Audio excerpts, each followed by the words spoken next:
à tous, ravi de vous retrouver pour une nouvelle interview. Ça faisait un petit moment qu'on ne s'était pas croisés et la magie de LinkedIn, ce réseau professionnel, fait qu'on croise des gens avec qui il y a des connexions qui ont lieu. Alors, à la fois, on est plutôt voisins puisque on habite à une centaine à peu près de kilomètres, puisque Romain se trouve aussi dans les Côtes d'Armor. Mais c'est surtout effectivement une connexion, je pense, à un moment donné de cœur, une vision commune sur la vie. Et puis voilà, donc un échange qui a eu lieu et qui m'a donné envie d'inviter Romain à répondre à quelques questions aujourd'hui pour nous parler un peu de son parcours. Bonjour Romain, Bonjour Sadiq. comment vas-tu? Eh ben, très bien, très bien. Merci, merci de nous recevoir aujourd'hui. C'est Bah sympa. écoute, je suis vraiment ravie. Donc Romain, le mieux c'est que on va te découvrir à travers quelques questions. Mais avant tout, moi je te propose de nous dire en quelques mots, qui es-tu, Romain? Eh bien, en quelques mots, c'est pas simple. Je vais Ouais. dire que je suis un rêveur, en fait. Voilà, je suis un rêveur. J'ai plein de rêves. J'en ai des milliers et je fais tout pour les réaliser. Alors, des rêves à plein d'échelons, hein. Un rêve, c'est pas forcément aller dans l'espace ou des choses comme ça. Ça peut être juste vivre en campagne, pouvoir aller se baigner tous les jours, écrire un livre. Enfin, j'en ai plein et je fais tout pour les réaliser. Donc, c'est ce que j'ai fait tout au long de ma vie, j'ai fait des choix pour essayer de contenter les envies que j'avais, quoi. Hmm. Alors, est-ce Voilà, que tu veux, quelques mots. tu veux nous parler déjà justement pour qu'on situe un petit peu ces rêves, où est-ce qu'ils ont pu te mener, parce qu'ils t'ont fait prendre des trajectoires quand même Ouais. très différentes. Donc ton premier rêve, ça a été quoi? Le premier rêve que tu as vraiment réalisé, c'était quoi? Le premier rêve que j'ai réalisé, c'était de partir loin en mer, finalement. C'était vraiment ça, pas juste prendre un bateau, parce que je vis en bord de mer depuis toujours. Et en fait, c'est la marine nationale qui m'a permis ça. Dès que j'ai eu la majorité, je suis parti de chez moi. J'avais vraiment envie de partir et j'ai pu, grâce à la marine, voyager, partir en mer. Et c'était pas tant le voyage qui m'intéressait, c'était vraiment l'évasion. C'est très différent. C'était pas de voir des pays, c'était plutôt d'être loin au large, en pleine mer, loin de tout. Et on a beau être nombreux sur un bateau et que c'est pas très grand, on est quand même seul face à la mer. Et c'était ça que je recherchais, cette solitude que je pouvais trouver en forêt sinon, hein. Mais en mer, c'est vraiment différent. Il y a rien autour. Donc voilà, ça c'était mon premier rêve. Ça, c'était ton premier rêve. Et alors, tu parles dans ce TED, hein, que les gens iront regarder aussi, qu'en fait, avant ça, l'école pour toi, ça a été quand même un moment assez compliqué, et qu'on t'a un peu pointé du doigt, que tu t'es senti un peu, que tu étais un peu en décalage. Est-ce que tu peux me dire ce qu'on te disait de toi à Ouais. l'époque? On disait de moi que j'étais un feignant, un bon à rien, en fait que j'arriverais à rien. J'entendais souvent chez moi, hein, à la maison, et qu'est-ce qu'on va faire de Romain, quoi. C'était quelque chose que j'entendais très souvent, qui est resté marqué, et je l'entendais avec mes profs, hein, parce que je rentrais pas dans le moule, on va dire, de l'école. J'ai pas réussi moi à m'adapter à l'école ou l'école à moi, je sais pas. Ça, c'est chacun a sa vision des choses. Toujours est-il que oui, j'avais des très mauvais résultats parce que je travaillais pas vraiment, ça m'intéressait pas. En fait, ça m'intéressait pas. Ça m'intéressait pas. Ce qu'on me proposait comme lecture m'intéressait pas.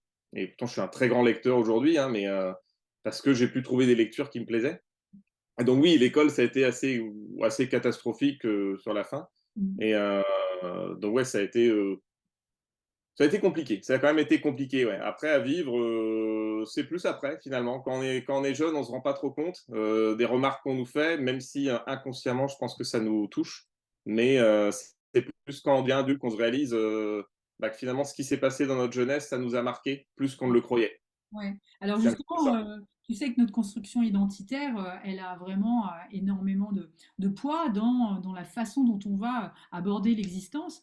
Et on en a parlé un petit peu en off tout à l'heure, mais qu'est-ce que ça a pu conditionner chez toi, selon toi, quand quand tu as commencé à entendre des choses comme ça sur toi? Parce qu'on a effectivement, une fois de plus, différentes manières de réagir à ce que notre environnement nous envoie. Toi, dans ta tête, ça s'est construit comment? Quand tu as commencé à entendre voilà, Romain, voilà, qu'est-ce qu'on va faire de toi? Tu n'y arriveras jamais, etc., etc. Je suis assez dans l'opposition, on va dire, c'est-à-dire que si on me dit que je peux pas faire quelque chose, je vais le faire. Je dis pas que si on me dit que je peux pas sauter de la falaise, je vais sauter de la falaise. Je suis pas stupide non plus, mais ça a déclenché plus une rébellion. Et ok, d'accord, bah, je peux pas, et ben, je vais me débrouiller autrement un petit peu. C'est plutôt ce genre de choses. Et c'est ce que j'ai fait. Le français, j'étais pas, j'avais vraiment des résultats catastrophiques, hein, je peux le dire. À l'oral de français, j'ai eu 3, par exemple. Mm. C'était, voilà, on sait que bon, 3, c'est catastrophique. Et le français, bah, je l'ai appris tout seul de mon côté après, quoi. Mm. En lisant, bah, grâce à Internet, parce qu'Internet est arrivé, on l'a tous, mais moi j'avais 20 ans quand Internet est arrivé, et grâce à Internet, on a eu accès au savoir. Donc je dis, je vais me débrouiller tout seul. Si l'école ne s'adapte pas à moi, bah, moi, je vais trouver d'autres solutions, puisqu'il en existe toujours. Donc Mm. ouais, c'est comme ce rapport d'opposition Alors, de est-ce me que libérer. finalement, c'est peut-être ça qui t'a sauvé la vie, qui t'a permis d'avoir la vie que tu as aujourd'hui? C'est que finalement, j'aime bien me dire que tout est juste et que quelque part, est-ce que tu avais peut-être besoin d'entendre ça enfant pour d'un coup aller te mobiliser et puis vraiment prendre ta vie en main? Ouais, c'est possible. Alors, je vais pas remercier les personnes, je vais pas aller jusqu'à remercier, je sais pas, mais oui, oui. Après, j'ai su très tôt que j'étais pas fait pour les études. Mm. Je m'en suis rendu compte vraiment très rapidement. J'ai jamais aimé l'école des petits, hein. C'était un calvaire pour moi d'y aller, et pas parce que j'avais des problèmes avec des copains ou des copines. C'est pas des soucis de harcèlement. C'est vraiment que j'aimais pas ça, quoi. Ça ne m'intéressait pas. Donc, mais oui, c'est vrai que le fait qu'on m'ait poussé à faire ça. Ma prof de français a été très dure dans les mots avec moi, dans les petits commentaires sur les bulletins qui amusaient visiblement la caste professorale. Voilà, c'était méchant et gratuit et pas très digne en fait de professeur, d'enseignant. Ça arrive, hein, c'est comme partout. Mais je pense que oui, m'être mis à écrire un roman, je pense peut-être qu'inconsciemment une partie de moi voulait lui montrer c'est toi qui t'es planté, quoi. C'est Ok. toi qui t'es planté et pas moi. Alors merci d'apporter ça parce qu'effectivement, alors tu nous as parlé Marine nationale. Oui, Maintenant, voilà, très vite quand on s'est connecté la première fois, ce sujet est arrivé, c'est-à-dire qu'en fait, tu oui, écris des romans aujourd'hui. oui. Un ancien cancre à qui on disait qu'il n'y arriverait pas et qui était nul en français, qui a eu trois, tu écris des romans. Voilà, c'est ça. Ça montre aussi que si. Alors évidemment, j'ai travaillé, hein, j'ai travaillé dur, hein. C'est pas, on n'écrit pas un roman comme ça. Ça a été beaucoup de travail, beaucoup de rencontres, beaucoup d'échanges pour comprendre toutes ces choses-là. Et oui, j'ai pu écrire un roman et les éditeurs m'ont fait confiance. Derrière, ça leur a plu. Et quelque part, ça a été une manière, ouais, une certaine reconnaissance, je pense, qu'inconsciemment j'avais besoin. Pas une reconnaissance du public, c'est pas le lecteur-lectrice, plus qu'un éditeur, un professionnel du milieu se dise OK, il écrit suffisamment bien pour que je publie, que je mette de l'argent et que je publie son livre. Pour moi, je pense que c'est ça, plus ça ouais, que j'avais besoin, dire OK, quelqu'un, au moins il y a quelqu'un qui croit en moi, quoi. Hmm. Je pense que c'est un peu le petit rêve d'enfant, quoi. Et à quel moment justement, on va reprendre juste le fil un petit peu. Donc tu es dans la Oui, Marine nationale. Euh, ouais. À quel moment justement cette passion, ou tout au moins cette envie d'écrire, elle apparaît, elle émerge, et comment elle prend sa place dans ta vie en fait? Je lisais beaucoup. Quand j'étais dans la Marine nationale, j'ai lu assez tardivement. Et quand j'étais dans la Marine nationale, vu que je dormais pas trop, bah, je lisais énormément dans mes périodes de pause, on va dire. Et j'écrivais des scénarios de bande dessinée. Et en fait, une petite anecdote, c'est que j'ai eu l'occasion de rencontrer Patrick Bourcade, qui était directeur éditorial chez Glénat. Donc, on va dire grosse pointure dans le monde de la BD. Je suis arrivé le voir, hein, j'ai pu réussir à le rencontrer à Perros-Guirec au Festival de la BD avec des planches de BD et scénario. Donc, moi, je faisais le scénario. Et puis là, je lui donne tout ça et puis il me dit vous n'êtes pas du tout fait pour la BD. Et là, bon, forcément, déception. Et il me dit par contre, vous avez une plume de romancier. Et donc, je faisais la gueule quand même parce que j'étais triste.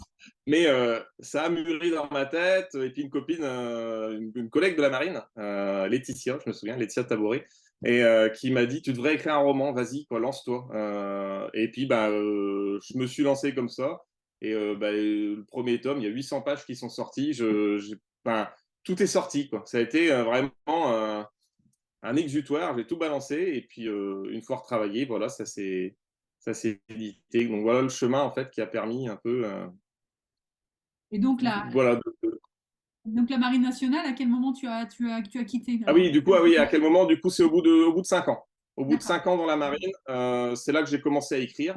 Et d'accord. puis, quand j'ai commencé, bah, en fait, je me suis pas arrêté. Dès que j'ai commencé à écrire, j'ai continué. Et en 10 ans, j'ai publié 15 livres, quoi. OK. Donc voilà, ça s'est enchaîné à une vitesse faramineuse. C'était assez surprenant, Mmh. finalement. Alors ce côté, justement, intense, c'est-à-dire que, ça fait aussi partie, on parlait de cette notion de polarité, c'est-à-dire de Ouais. voilà, on veut pas quelque chose, ben moi je vais à l'opposé, je vais vous prouver que vous avez tort. Et cette intensité aussi dans ta façon de vivre au quotidien, comment ça s'est traduit après, justement? Tu as quitté la marine, après tu as commencé à écrire. Comment est-ce que tout ça, ça a pris forme après? Qu'est-ce que ça t'a fait traverser? Qu'est-ce que ça t'a fait vivre?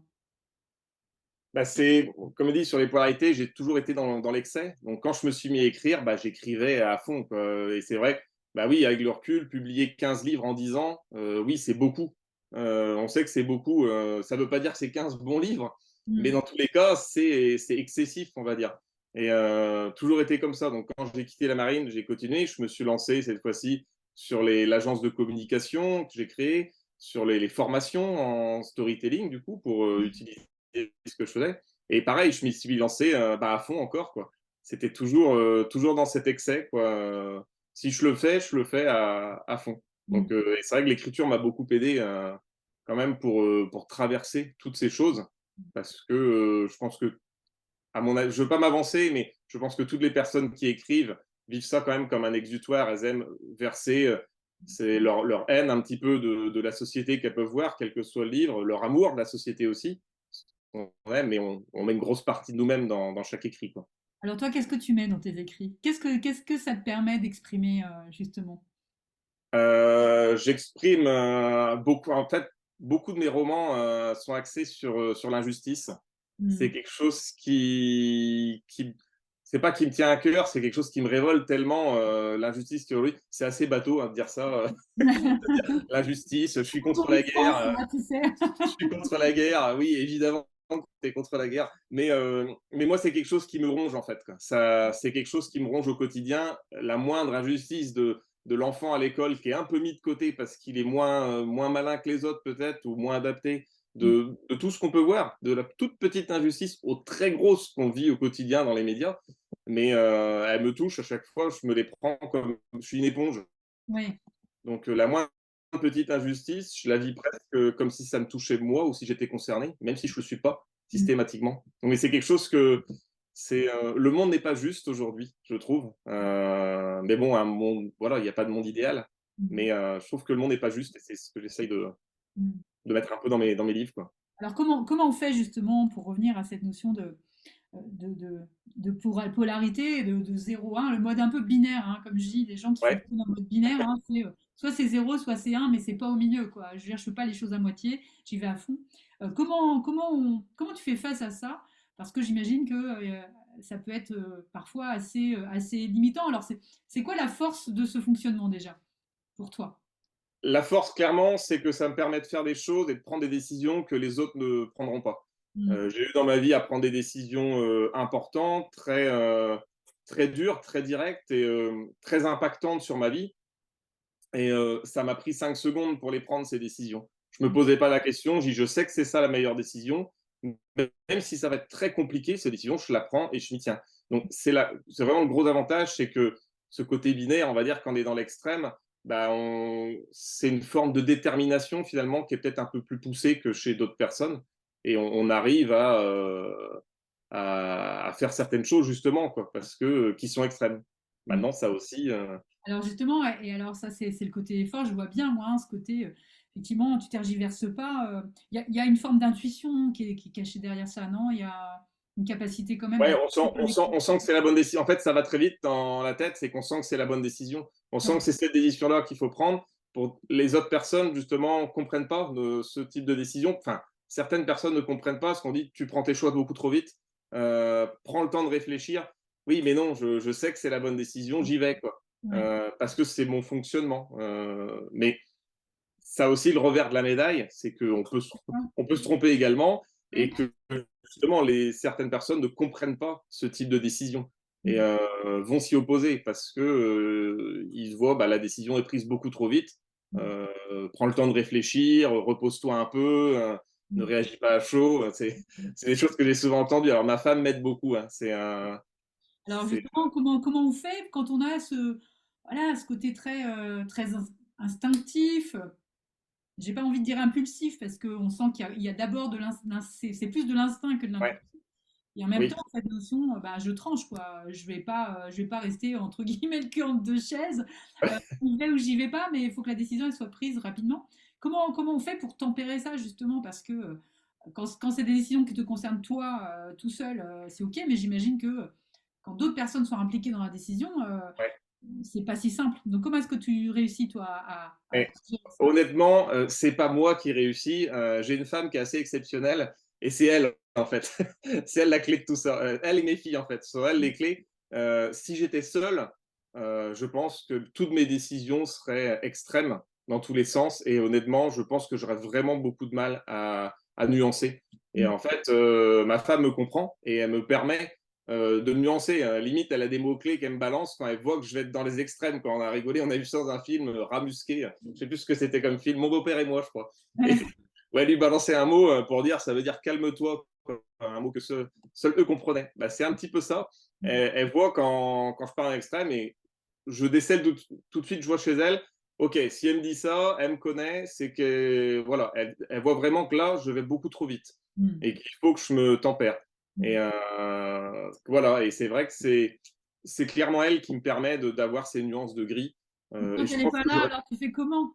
ouais, si elle n'était pas là, honnêtement, peut-être qu'il y aurait quelqu'un d'autre. Honnêtement, je ne sais pas comment je ferais.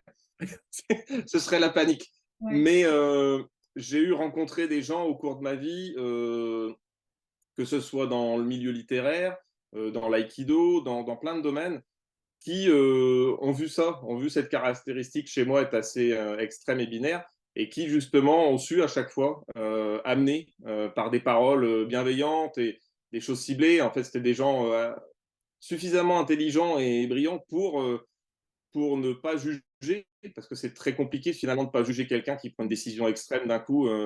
Oui, je trouve ça logique qu'on me juge sur si je prends une décision très forte en quelques secondes, c'est normal. Et ces gens-là arrivaient à voir au-delà et déceler que c'était mon caractère. Donc, je pense que voilà, j'aurais peut-être rencontré d'autres personnes, et j'en rencontre encore hein, des personnes qui comprennent ça et qui arrivent avec des mots un peu comme dans le boulot, on va dire, à tempérer, à amener d'autres voies, d'autres solutions, d'autres idées. Mm. Mm.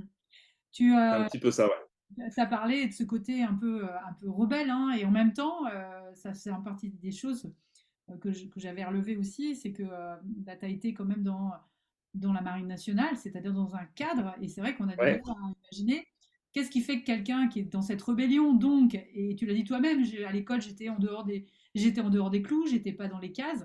Qu'est-ce qui fait qu'à un moment donné, de toi-même, tu décides d'aller dans une case? Et qu'est-ce qui fait qu'à un moment donné, tu décides d'en sortir? Les... Alors, je voulais voyager, enfin, je voulais partir en mer. Donc, la marine, techniquement, c'était quand même le meilleur moyen de partir. Mm. Donc, ça a été un peu ça. Après, j'ai toujours aimé l'ordre. C'est-à-dire, j'ai beau être l'aspect rebelle, je suis vraiment opposé au chaos quoi, ou à l'anarchie.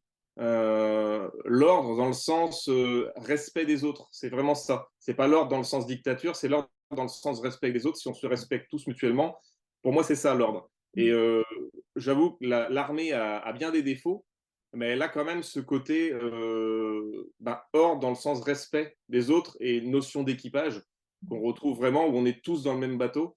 Et c'est ça, c'est marrant parce qu'il y a 2 jours, j'étais en intervention à l'ENSAT, l'école d'ingénieurs là, à Lannion, et je leur ai parlé de ça, c'est que je me suis retrouvé dans des groupes de travail, travailler avec des personnes où on avait une femme homosexuelle féministe, un gars de l'Est qui était raciste et misogyne, un musulman, un kabyle musulman. Et il y avait un mélange de tout, en fait, au niveau sociétal. Et ça fonctionnait bien parce qu'on avait une même mission, un même objectif. Et on peut dire que ça pourrait être une bombe à retardement, mais non, pas du tout. Et en fait, ça m'a plu dans l'armée. Alors après, j'ai eu des soucis avec mes chefs, évidemment, hein, parce que ouais, j'ai eu des soucis tout au long de ma carrière. J'ai eu des soucis avec mes chefs parce que quand je voyais une décision qui me semblait pas bonne, j'arrivais pas à me taire. Il fallait que je le dise et techniquement, j'avais pas trop à le faire. Mm. Donc mais voilà, mais il y a aussi des gens à l'écoute.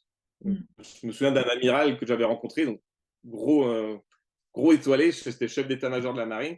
et qui me pose une question parce que j'étais représentant en off tous les deux. Et je lui réponds cash le truc, sans filtre.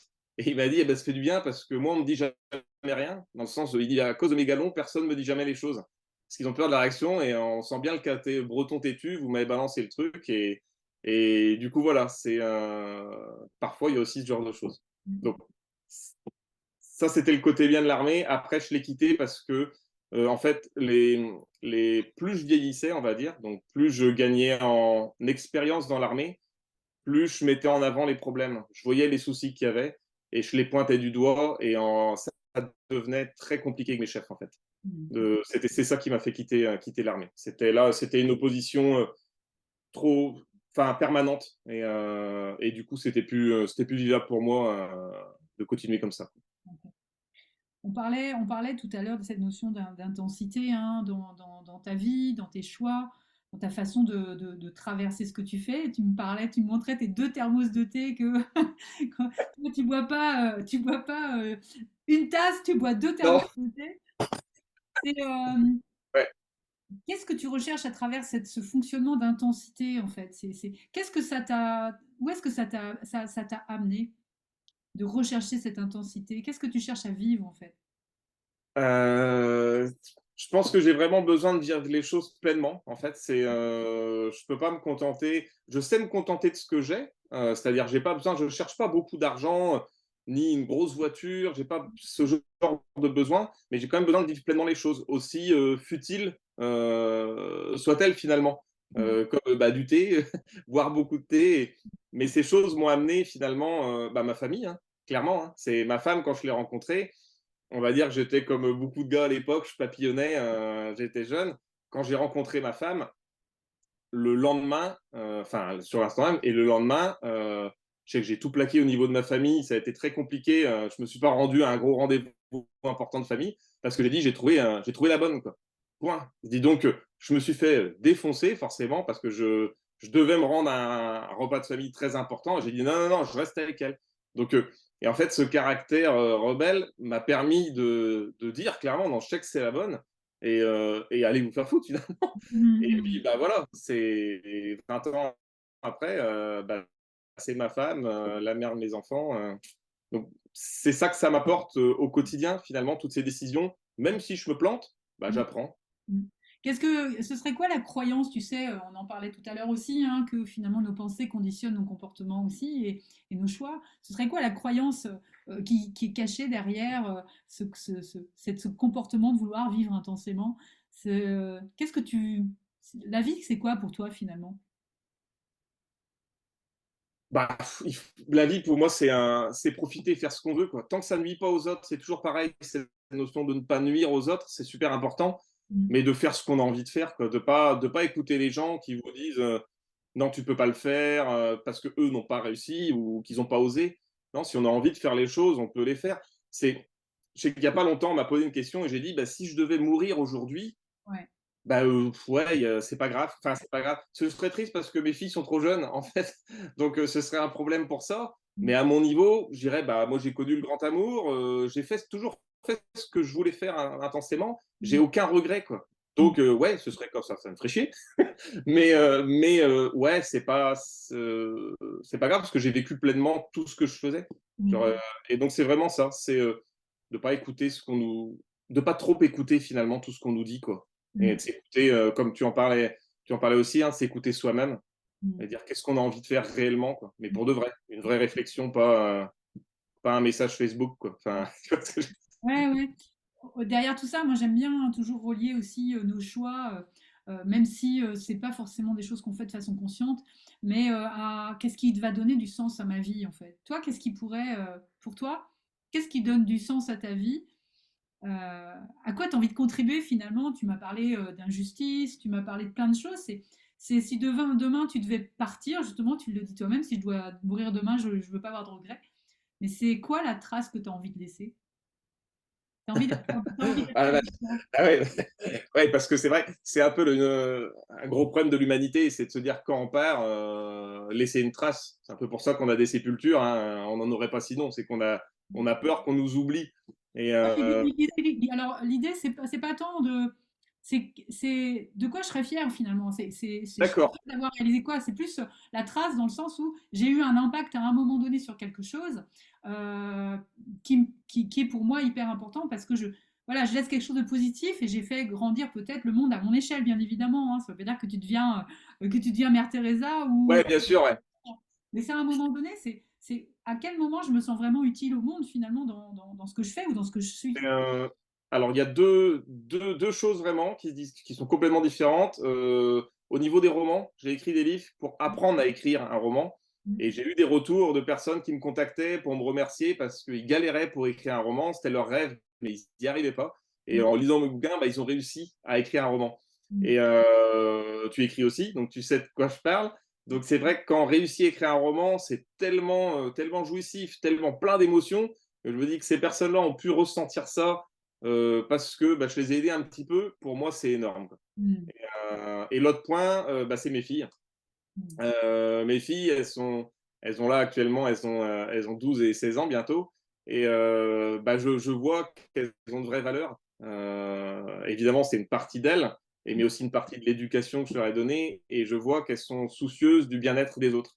Mm. Euh, Elles vont prendre la défense de ceux qui ont plus de mal à l'école ou de ceux qui sont opprimés. Le côté chevalier, un petit peu, Ouais, chevalier du roi Arthur, quoi. une Et hache derrière toi. ouais, d'où la, c'est vrai qu'on peut se demander, mais c'est pas un dessin, c'est une vraie hache.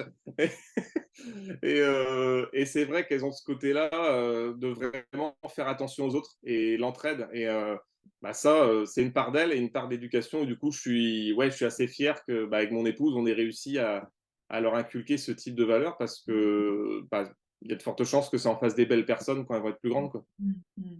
C'est quoi Donc voilà. justement, tu parles des valeurs, alors si tu devais les nommer, pour toi, c'est quoi ces valeurs que tu as envie que tu nourris dans ta vie et que tu as envie, que tu as transmis peut-être déjà ou que tu continues à transmettre à tes filles? Le respect, c'est vraiment mais vraiment le respect, bah, toujours pareil à l'extrême, quoi. C'est-à-dire que, en fait, nul homme ne peut en élever un autre. Je sais plus où j'ai lu ça, je sais plus de qui a fait cette citation, elle n'est pas de moi, mais ce côté nul homme ne peut en élever un autre, c'est vraiment quelque chose qui régit ma vie. Que quand je rencontre quelqu'un qui soit, je sais pas, en caisse dans un supermarché, gros, gros patron sur l'agnon d'une énorme entreprise ou un amiral de la marine, j'aurai le même dialogue avec eux. Pour moi, on est juste des êtres humains qui échangeons et il n'y a pas un qui vaut plus que l'autre. Mm, Et pour moi, ce respect-là, donc, il est essentiel à tout niveau. Donc et ça passe par justement accepter que bah, qu'on est tous pareils là-dessus, quoi. Que c'est pas mm, parce que j'ai plus d'argent ou un métier qui semble plus important que je vaux plus. Donc, et ça, pour moi, ça passe en respecter les choix des autres, respecter la valeur des autres, le métier. On rencontre des gens qui ont des métiers qui semblent au niveau de la société en dessous de certains. Et mm. puis quand on discute avec ces personnes, bah, y en a un qui lit plein de livres, qui est passionnant, et l'autre qui pense qu'à son boulot et en fait qui est super chiant. Alors oui, Ouais. il a pas d'argent, mais et voilà, et ça on le voit pas tout de suite. C'est un Là, on est en train de parler de l'être, hein, finalement, on revient à cette notion d'être. ouais, Au-delà de faire, de savoir, de l'avoir, c'est qui je suis vraiment. Et c'est vrai qu'on ne peut pas se comparer, on n'est pas plus ou moins, en fait. On est non, point. Il n'y a pas de, tu vois, il n'y a pas de terrain de comparaison, en fait. Tu parlais de rêve tout à l'heure. C'est quoi ton prochain ouais. rêve, Romain? Mon prochain rêve, c'est vrai que si je prends un qui puisse être plus marquant, honnêtement, ce serait de changer de maison. Ça peut pas, c'est futile, hein. Enfin, je veux dire, c'est futile, c'est matérialiste, Mm. mais changer de maison pour être plus isolé. Euh, D'accord.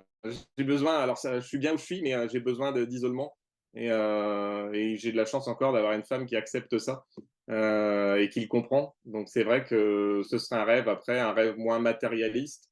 Ce serait que mes formations, j'en fais là, et que les gens s'intéressent plus au storytelling Mm. parce que c'est pas tant pour vendre mes formations, mais parce que je pense vraiment que qu'en racontant, bah, c'est comme ce que tu fais toi finalement. Et les gens vont puiser en eux en racontant leur histoire et ils se découvrent énormément. Et Mm. si tous les gens racontaient leur histoire, ça leur ferait tellement de bien que je pense que le monde, bah, c'est comme tu dis, à son échelle, on peut faire un petit peu mieux. Bah, Mm. raconter son histoire, ça aide à aller mieux, je trouve. Ça crée de la résonance, hein. Mm. Ouais, ouais, exactement, c'est ça. Ouais, Donc c'est un voilà. super. Qu'est-ce que tu aurais envie de partager pour conclure aux gens qui peuvent nous regarder? Euh, D'oser faire ce que vous avez envie de faire, quoi. C'est vraiment ça. C'est ce que j'ai fait quasiment tout le temps. C'est pas toujours facile. On y perd des plumes, on y laisse des amis, ça peut compliquer avec la famille, mais c'est comme ça qu'on vit pleinement et qu'on n'a pas de regrets à se dire qu'on a toujours suivi le moule. On a tous plein de choses qu'on peut faire. On est tous différents, comme tu le dis souvent, hein, et de faire ses propres choix. Et tant que ça ne nuit pas aux autres, c'est toujours pareil. Bah voilà, ça coûte rien d'essayer. Et puis si on se trompe, c'est pas très grave, hein. On recommence, on fait autre chose. Exactement, et c'est aussi en se trompant qu'on réajuste et qu'on Ouais, sait c'est ça. où on a envie d'aller, quoi. Effectivement, Voilà. cette notion d'être, elle est fondamentale. On est tous uniques, singuliers, parce qu'on a tous. Moi, j'aime bien parler de cette notion de colline, hein. On est tous sur une colline différente. On est presque 8 milliards d'individus sur Terre. Il n'y en a pas un qui est né dans notre peau à part nous-mêmes. Donc, forcément, il n'y a personne d'autre que nous qui peut avoir l'histoire qui est la nôtre, le ressenti et le fonctionnement qui est nôtre. Donc, cette unicité.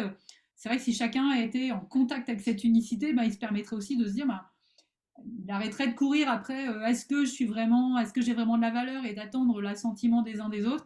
Il se dirait juste, ben, j'ai quelque chose à offrir, ben, j'y vais parce que mon but c'est de faire quelque chose de ça, parce que c'est unique, donc il faut que ça prenne sa place dans quelque chose de plus vaste. Donc en tout cas, moi je trouve que tu es en train de, t'as bien pris ta place là, sur plein de points là, entre tes raisins sans pépins et tes thermos électriques, hein, parce que tu me disais que tu étais pour les raisins sans pépins là, en ce moment. Ouais, c'est ça. Ouais. En tout cas, Romain, merci. Alors, ton TED, je vais mettre le lien. Tes romans, tu nous en Ouais, parles. ça marche. Toi, c'est surtout des romans d'heroic fantasy que tu écris, c'est ça? Ouais, on est quand même beaucoup dans le fantastique. Ouais, c'est ce qui me plaît, c'est ce qui me plaît le plus. Ouais. Ouais, ouais. Donc, on peut les retrouver aussi. Moi, je mettrai sur Amazon, j'imagine. Tu es Ouais, en sur librairie. Amazon, la Fnac, mais en librairie aussi, les livres disponibles chez les éditeurs, en librairie, on peut les commander également, quoi. Donc, Est-ce qu'il y a peut-être une recommandation que tu peux nous donner si on devait démarrer un de tes livres? Comment on me demande souvent ça. Et alors, les livres, ça va être selon les goûts, mais il y en a un qui n'est pas d'heroic fantasy, qui s'appelle L'âme des marins.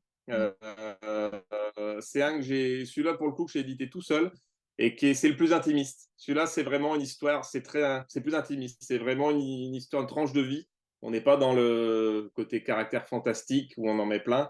C'est des hommes sur un bateau qui partent en mer et on est sur quelque chose, vu ce que tu dis et ce que tu expliques souvent, là, on est sur quelque chose d'extrêmement humain. Et on est sur des relations humaines pures et dures, en fait, parce que c'est, voilà, et on plonger au parle cœur de la mer, tout seul, isolé. Les gens peuvent comprendre ce qu'on peut vivre en mer, tout seul, enfermé, quoi. Et, ouais, donc, c'est celui-là, finalement, où moi, je préfère, et on voit le parallèle au effectivement avec final, ta quoi. propre histoire. Et, évidemment, j'imagine que c'est aussi tu t'es nourri aussi de ta propre histoire, ta propre expérience, j'imagine, pour Ouais, écrire. et des marins que j'ai rencontrés tout au long de ma carrière, quoi, qui sont finalement, ils sont tous disséminés dans cet équipage que j'ai créé. Mais moi, j'y reconnais tous certaines personnes que j'ai croisées qui ont marqué un peu ma vie, Mm. à leur manière, sans le savoir. En plus, c'est ça qui est rigolo. C'est ça qui est génial en fait, c'est de voir aussi que chacun à notre niveau, on n'a pas besoin de faire des choses extraordinaires, mais on a tous de l'impact. C'est la notion d'interdépendance que finalement, on peut tous Ouais, être inspirés et impactés par les gens autour. Et je te rejoins dans cette notion de respect que il n'y a pas de, il y a pas de, il y a pas de rang en fait. On est tous avant tout des ça. humains. Il y a toujours un petit cœur qui bat hein, sous les, quel que soit le costume qu'on porte, et que ce petit cœur-là, bah ouais, il a des choses à apporter et qu'on peut tous se nourrir positivement. Bah, merci beaucoup Romain, en tout cas, j'espère que tu auras, Merci à toi. en tout cas, tu nous auras nourris et que tu auras inspiré d'autres aussi justement à aller, Ouais, j'espère, ouais. s'ils veulent en savoir plus sur son parcours, bah, ils iront regarder le TED, hein, tu nous parles de la baguette, du choix de la baguette, que je trouve intéressant de revenir, j'aime bien revenir à des exemples très concrets, C'est des ça. exemples de la vie de tous les jours pour illustrer des grands principes. Je te souhaite plein de belles choses, bonne continuation pour tes romans, Ouais, merci beaucoup. et puis bah, écoute, continue ta route, fais tes choix, vis tes rêves. Ouais, nickel. Merci, Sonic. À bientôt. Merci, à bientôt.